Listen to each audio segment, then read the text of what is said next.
Now to the storm watch today, as heavy rain, snow, and powerful wind are expected to impact our region. We have live team coverage of storm preparations stretching from the valley to the foothills.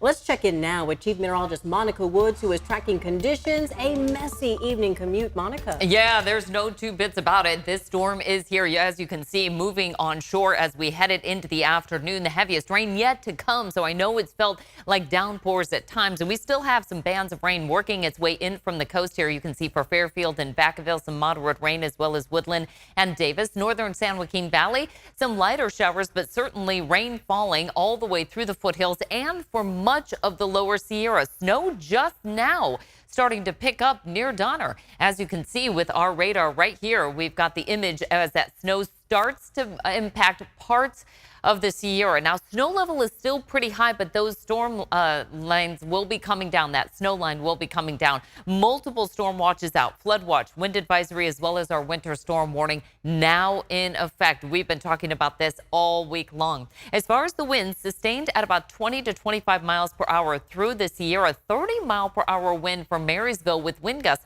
at about 40 miles per hour. These wind gusts will continue to pick up for tonight. Temperatures, meantime, we need to talk about that because we are looking at those colder conditions moving in. We're down already by 10 to 15 degrees and even colder air working its way in. At lake level, it's still rain. Temperatures in the 40s. For the valley and the foothills, we're in the 50s to near 60. But again, the heaviest rain is yet to come. That hits right about 8 o'clock, continues until about 11. That's when we're really going to see some of those accumulations impacting us with potential flooding and more to come tomorrow, including the chance for thunderstorms. Okay, Monica, we'll check back in shortly. But for now, let's get out to ABC 10's Alicia Machado live in Sacramento. Keep in mind, Monica has been warning about this storm for days now. So, Alicia, how are folks preparing?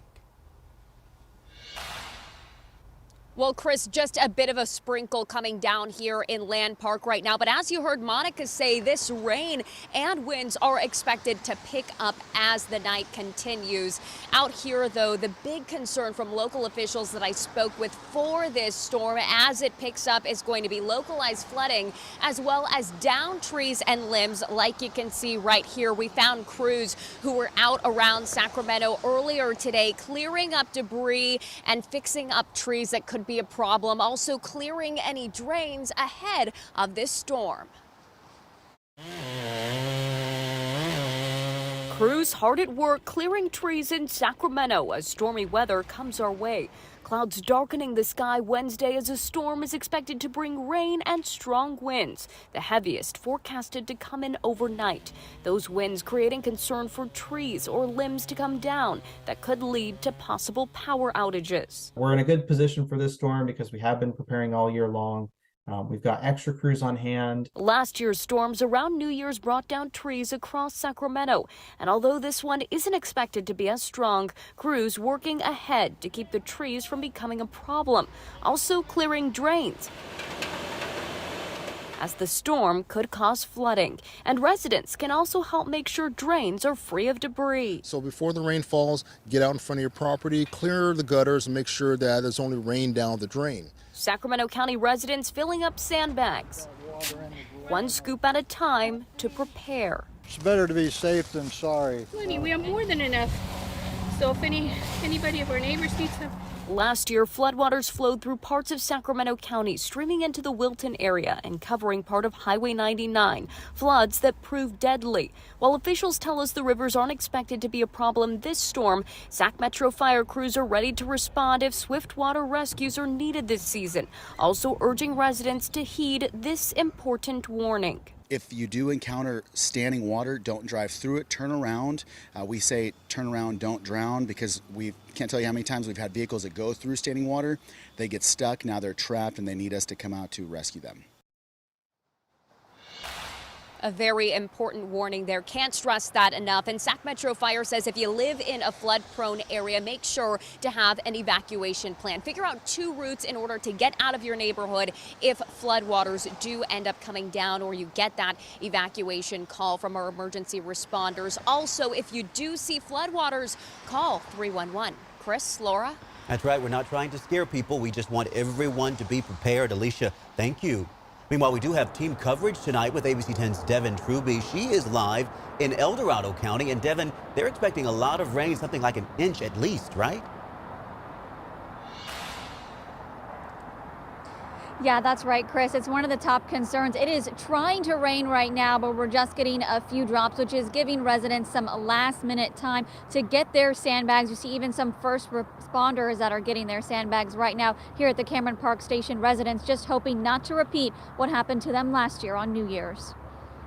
Jack Anderson is getting ready for this storm to hit Cameron Park. He's already set up his generator, but in 40 years of living in the area, he's trying a new storm prep approach. Trying this for the first time too. Wished we'd done it before though. Hoping it will save them from a muddy cleanup like last year's. It was a lot of work cleaning it up.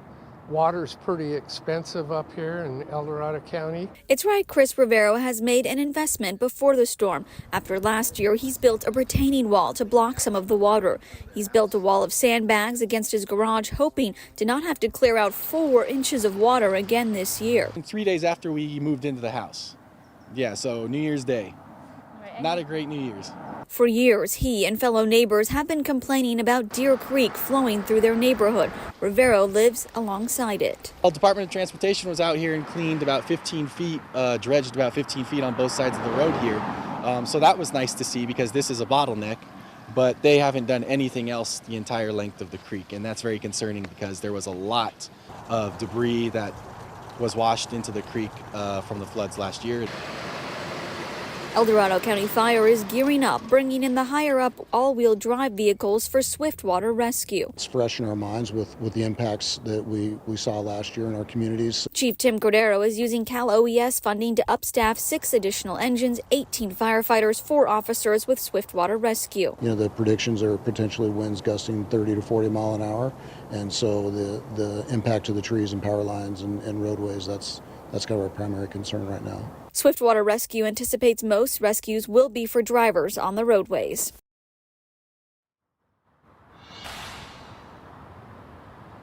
This storm not just going to impact us, but all of California, which is why FEMA is asking people across the state to prepare themselves, saying that flooding is the greatest threat to both life and property. Chris, Laura. We just cannot stress that enough. We are just getting started here. Devin, thank you. So take a look. We do have a list of sandbag locations in Eldorado County. They have one at the Eldorado Hills Fire Station 85, Cameron Park Fire Station 89, and South Lake Tahoe Rescue Station 3. We have a complete list of other locations on our website, abc10.com. And be sure to download the free ABC 10 app to have updates sent straight to your phone. Don't forget, though, to turn on notifications.